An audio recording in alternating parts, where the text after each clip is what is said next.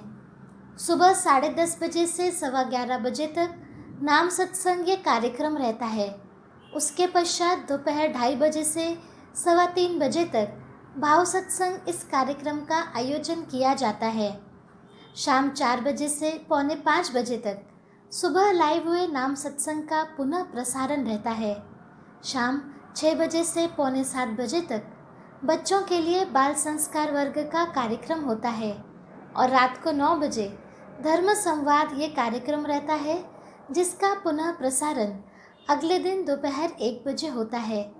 आपसे विनती है कि इन सभी आध्यात्मिक कार्यक्रमों का लाभ आप अवश्य लीजिए तथा अपने मित्र और परिवारजनों को ये लाभ लेने के लिए भी प्रेरित कीजिए।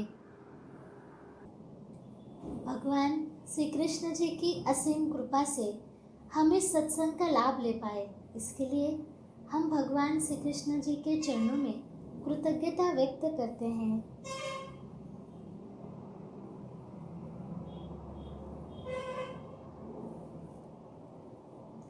आज का ये नाम जप सत्संग यही संपन्न हुआ, ऐसे मैं घोषित करती हूँ।